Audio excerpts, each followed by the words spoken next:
in these transcripts that we've just released today, you see the same kind of pattern where the girls seem to have been targeted because of their race. There are parts of it where they are explicitly told, this is what white girls are for. This is what we do. Appear to be, if not one national network, then at least that the isolated towns are not isolated, at all. The police and the social services and central government tells us that they've learned their lessons, and that this culture of cover up has been rectified. So to have a judge say that actually these shouldn't be public because of the potential public reaction was real reaffirmation that the culture that allowed this to happen still exists. Hello, I'm Charlie Peters, and this is GB News Originals. And joining me today is Director of Open Justice UK, Adam Wren, because Adam has released some harrowing details from previously suppressed court transcripts showing how children as young as 11 were raped, trafficked, drugged, abducted, and terrorised while the state looked away. This is, of course, the grooming gangs scandal. And Adam Wren and his organisation Open Justice have been fighting to release these records, which have been kept from public view as they were deemed not in the public interest. They've been forced now into the open.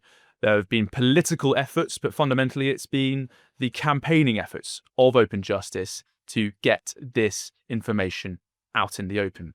Now, harrowing details have revealed the extent of this abuse, and it really is horrifying. Much of the information was kept hidden before these transcripts were released, and they've only been unveiled after Open Justice UK engaged in a protracted legal battle. And this is the first bulk release of these privately held court transcripts in British history.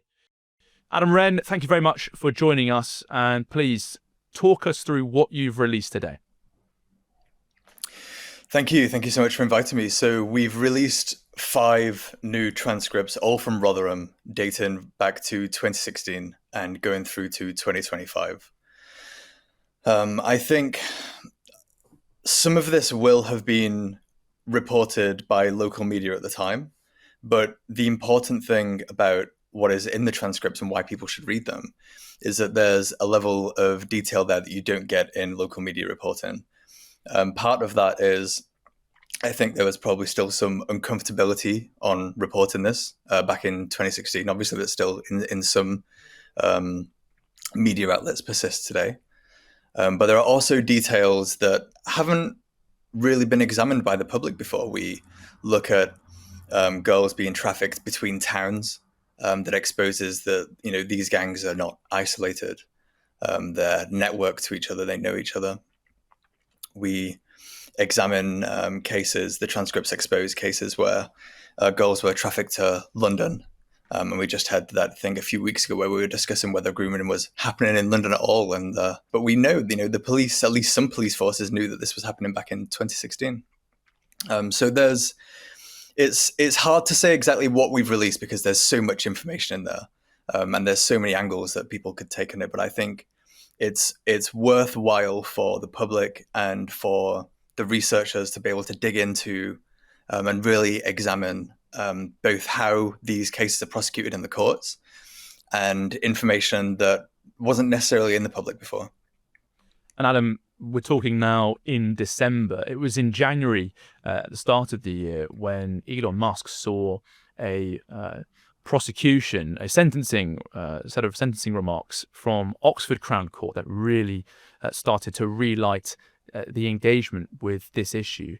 And it's, as you absolutely say, quite rightly, that a lot of this information previously covered in the media at the time was dampened, that they didn't want to cover the full extent of the really rather sadistic abuse. And I use the term grooming gangs because I do think that the grooming model of exploitation is so important. But we have to recognise that the term at the same time doesn't fully express the sexual sadism and extreme violence involved here. Some of the details in Oxford, clearly a lot of reporters and journalists involved in covering this issue in the past they hadn't seen them before. They didn't realize just how awful that gang was.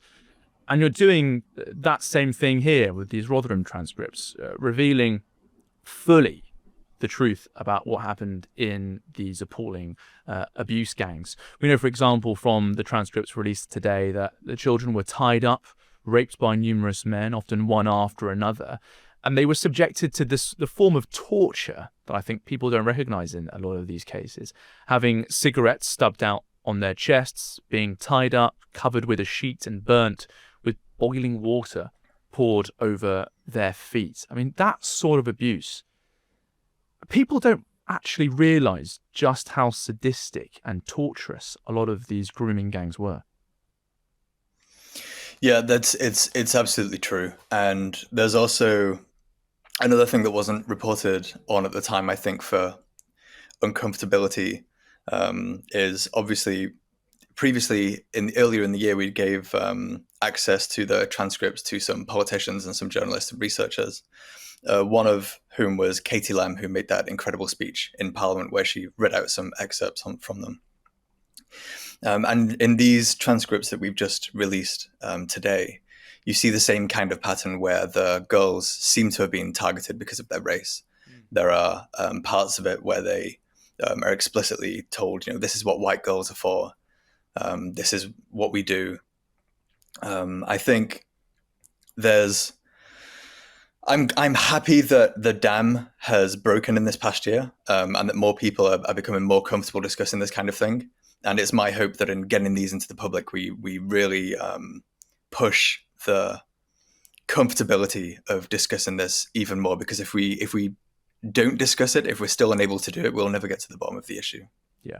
You spoke about the issue of the network of abusers, the links across the country. One of the big ambitions we've had at GB News in covering this, especially with our documentary a couple of years ago, Grooming Gangs, Britain's Shame, was to demonstrate that this is not an isolated or localized issue, that these are highly organized and sophisticated abusers linked by clan and culture and also wider criminality right across the country.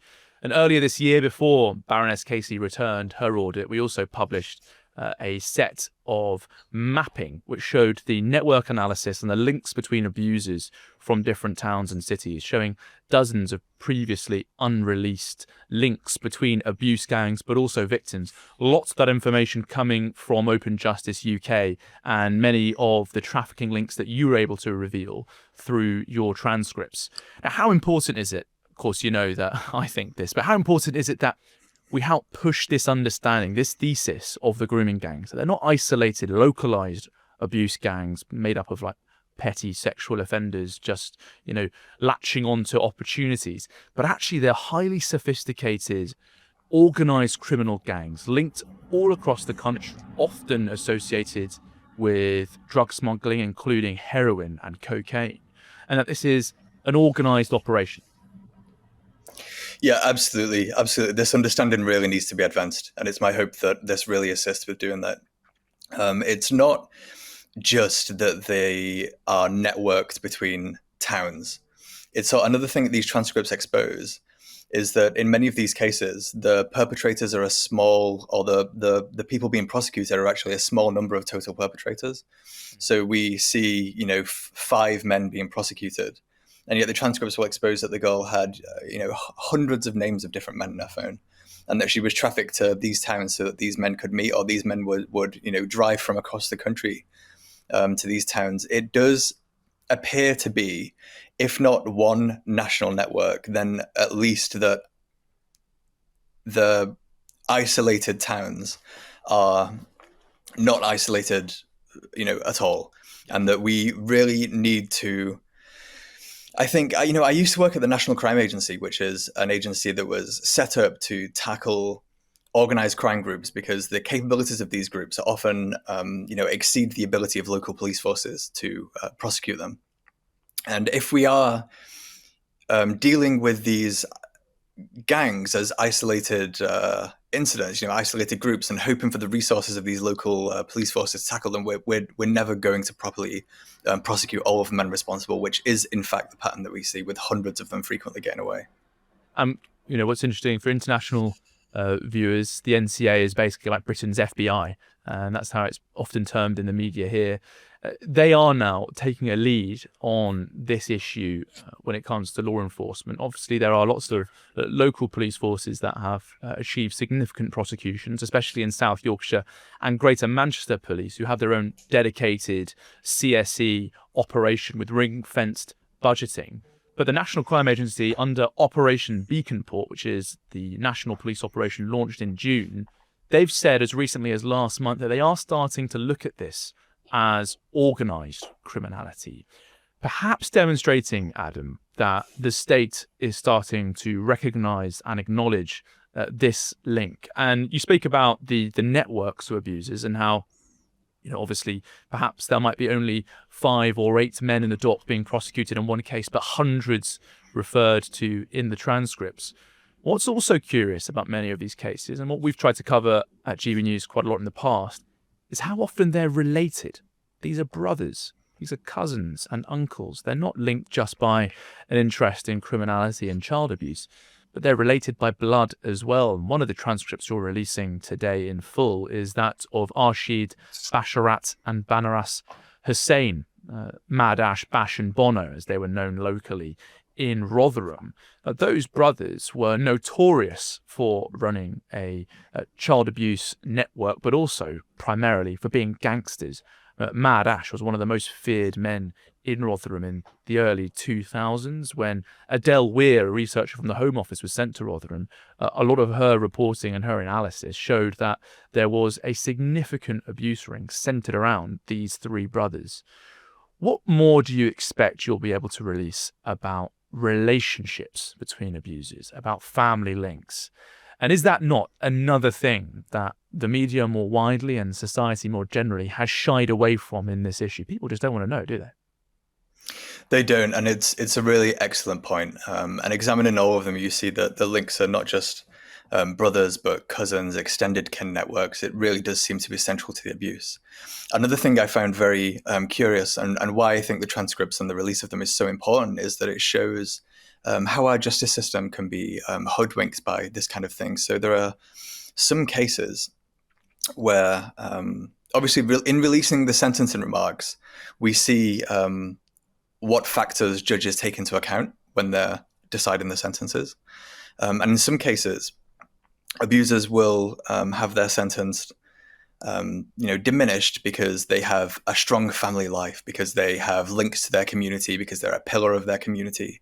And you will see this in cases where, some of these perpetrators are on the dock with their brothers, with their cousins.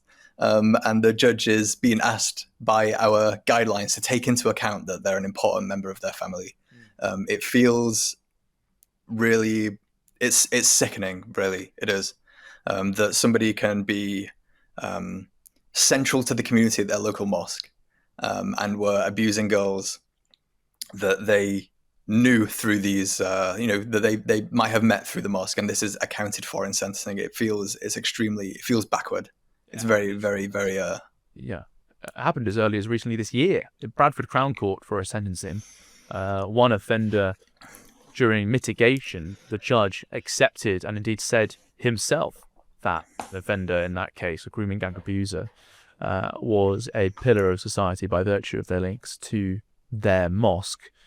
This is it's an extremely troubling trend because, of course, as you say, Adam, a lot of people involved in these abuse gangs are meeting each other through those institutions in the first place. These are not pillars of society, they're central figures in organised abuse networks. Yeah, they are pillars of society, but they're pillars of a parallel society. This is ultimately what this appears to point to. They have parallel institutions, parallel norms, and we're trying to prosecute our rules and impose our rules onto a network, a society that doesn't share them. Now, as part of your release, you're also pushing for more reforms to ensure that court records are made publicly available if they're deemed to be of national significance. I think, and I hope everyone watching this thinks that this issue is of national, if not international, significance. talk us through some of the struggles you've had in getting these transcripts released, because there's been no shortage of legal trouble you've had to battle. I remember you joining me in the studio at GB News one Saturday morning because a judge had rejected your request, having said that it wasn't in the public interest. That's a bit of pressure from you and me. They changed their mind soon after, I believe. But that's been a problem more generally for you, hasn't it? It has, yeah. That denial was actually because it was not in the public interest in light of the conversation that was happening. So in light of us, or in light of the renewed public attention on the topic, it wasn't appropriate to release them in his view.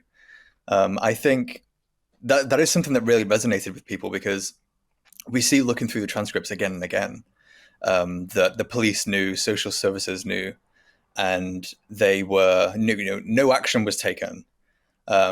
And the explanations for this have ranged from them being afraid of racism to them being afraid of race riots. But clearly, the police and the social services and central government tells us that they've learned their lessons, and that this culture of cover up has been rectified. So to have a judge say that actually these shouldn't be public because of the potential public reaction was real reaffirmation that the culture that allowed this to happen still exists.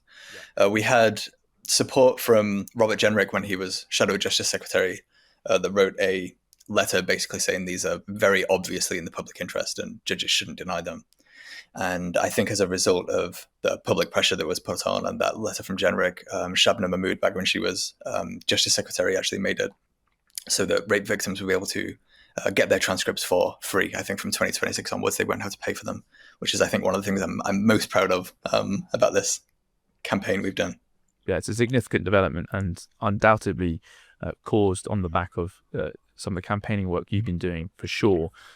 In reaction to these transcripts being released, we have had a statement from the government. A spokesperson said that the grooming gang scandal was one of the darkest moments in this country's history.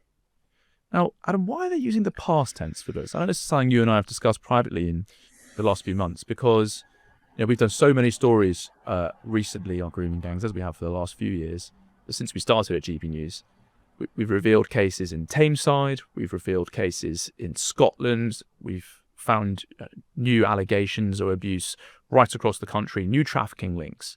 And every time that we run these stories and have the brave testimony of these survivors, we get the statement, it was one of the darkest moments. Shouldn't it say this is one of the darkest moments in the country's history, but also reflect the fact that this is still going on today? Yeah, this is something that really bothers me as well. I think part of it is that when you really get to grips with this and the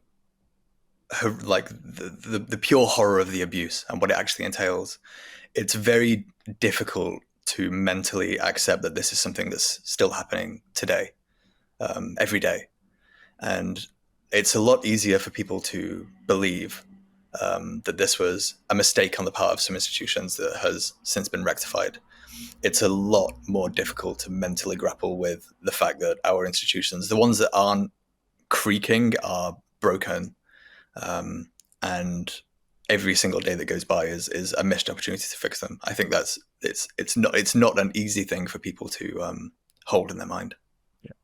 Obviously, the government announced in June that they would have this national inquiry examining the grooming gang scandal. They're going to explicitly look at, they say, ethnicity and religion of offenders and root out state failure wherever it occurred. Now, as far as I'm concerned, Adam, what Open Justice UK is doing is ensuring, in part, along with reporting being done elsewhere, that they can't dodge this, right? That the issues surrounding ethnicity and religious belief and clannishness, a really key issue that we've discussed here today as well, of course, family links, organised criminality, all these issues can't be ignored, because if the transcripts are in the open and the public can see some of the racialised elements of the abuse, some of the religious elements of the abuse, that it makes it much harder, doesn't it, for the government to willfully overlook it. Because one of the reasons why I'm raising this now is, we're still affected, I think, by the failures of the independent inquiry into child sexual abuse, the ICSA inquiry launched by Alexis Jay. which published in 2022, it was accused of having a cowardly reluctance to look at this issue. It only looked at 6 areas when it came to grooming gangs as part of a subsection of a sub-report. Over 7 years, just 2 weeks of assessment on grooming gangs, and only one core participant was a grooming gang victim. There was a cowardly reluctance to engage with it before. And at the time when that was just going on, I think it was 2018, no one seemed to care. It was just the Times writing up that reluctance. Andrew Norfolk, now sadly deceased, the journalist who exposed the scandal in Rotherham, he was on top of it then, this issue about ICSA not looking into the problem. We're going to need more focus, aren't we, to keep this front and centre to ensure that when this inquiry is launched, when it does eventually get up and running, that they cannot once again have the cowardly reluctance to overlook these ethnic, religious and organised criminal networking issues in the grooming gang scandals. Yeah, I'm in complete agreement with you, and I would go further. It's not just the ethnic element that concerns me. It is time and time again in the transcripts we see that the police and social services and local authorities were aware, that they knew what was happening. And the abuse has been going on so long now for decades that many of these people that will have been in decision-making posts back then might be in more senior decision-making posts. They might have moved from local government to central government. We really don't know. And my main concern with the inquiry is not even necessarily that it won't cover ethnicity and the ethno-religious element. It's that it won't properly examine the failings of the police services and the local authorities that were in many cases complicit. And it's my hope that in publishing these sentencing remarks and showing this clear pattern of willful blindness and in some cases complicity in the abuse, that when we do get this inquiry, when we get formal terms of reference and the investigation's underway, that they won't be able to shy away from investigating these authorities that have failed. We've had recent reporting at GB News showing complicitness with these abuse networks, not just as was the old excuse, I think, which we're now starting to push away from, which is that they knew about it but didn't want to do anything because they were scared of being accused of racism. Actually, in many cases, it was much more nefarious and dark.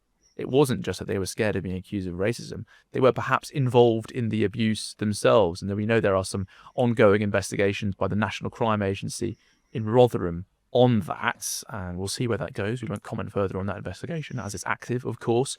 But there's going to be many more investigations like that required across the country. And I have to say, I share your fear that that may not happen. That's why we need this renewed focus on that problem. One of the things that I reflect on when I sort of think about my fear on that is during the press conference after the inquiry was announced, Baroness Casey had a few of us in Parliament to talk through her rapid audit that was published when this inquiry was announced. And I remember her saying, we don't need a witch hunt here.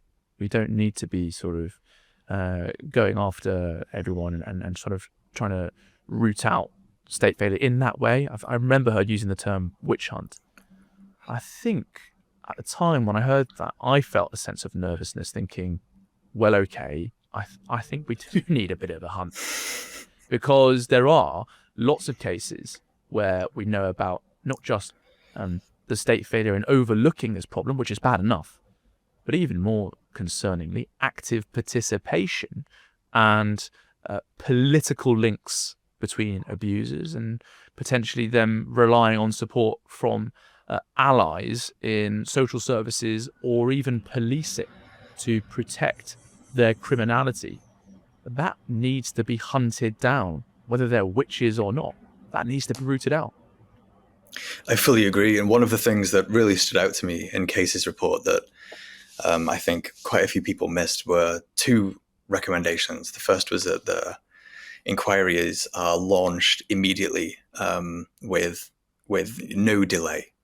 And the second was that there was an explicit order of local authorities to not delete or destroy files. Now, Casey's obviously a very smart, capable woman and was very close to the issue while she was completing that audit. So the fact that she felt it necessary to outright state that no file should be deleted and that the inquiry should begin in the towns where we know it's happening with immediacy, so that evidence is collectible really reading between the lines indicates that she has seen something, or at least suspected that there would be some attempt at evidence destruction, at cover-ups. I feel like you wouldn't lay those recommendations out in such explicit terms if she didn't have that fear. And even as recently as last month, we had an exclusive report from Glasgow where a victim we're calling Taylor, she'd gathered her social care files years after no longer being in care, obviously, and a lot of key information was redacted. It's not just the deletion of information, of course, but what they Tipex out, what they cover up, what they permit someone to see about their own life. And Casey did refer in her report to an incident where the word Pakistani had been Tipexed out, had been covered up. I think the same thing happened in Taylor's report. It refers to abuse by a group of, and then there's a black space covered up where the next words, which Taylor believes, are Pakistani men. So it's obviously a case of a fear about deleting evidence, but even can we trust the state to accurately reflect the evidence that they do keep, that they do release? We need to make sure that information isn't redacted insofar as it goes beyond, protecting the anonymity of victims. Absolutely. And, one of the things that really bothers me about this transcript collection and publication process, this project, is that we discovered quite early on that courts delete their records after 7 years. They're obligated to do so. They don't do so in all cases. But it really means that, this abuse has been going on so long. And we can we can really only ever access the cases that are within the last 7 years. So there's much to us that's just going to be lost. And it's my opinion, one that I know that you share, that this is one of the most significant things that's ever happened to this country, at least in the modern era. And it bothers me that historians won't be able to access all of these files. A lot of this information is lost to us. We're never going to know the full extent of it. We're never going to, I think in accessing and acquiring as many transcripts as possible, we'll be able to make a pretty good estimate of some questions that have bothered me for a long time, like how many girls, how many children has this happened to, what might the total number of perpetrators be. We can make reasoned estimations on these things if we acquire a good data set. We will never know the true full extent of this because so much information has been lost. Yeah, but it's information that you are working to recover where possible. And it's absolutely the mission here of us at GB News to gather that testimony where it hasn't reached courts, where there aren't transcripts. And I think together with those efforts, a lot more information is going to come out. And I think that's going to add to the understanding of this crisis, which, people have a lot of views on this problem. But I think I'm confident in saying that it's the worst crisis, the worst scandal in British history since the Second World War, due to all of the elements that involve ignoring what these children went through. Most of them girls, some of them boys, of course. The trafficking, the racialized element, the state-level incompetence and active malice in overlooking and neglecting this issue.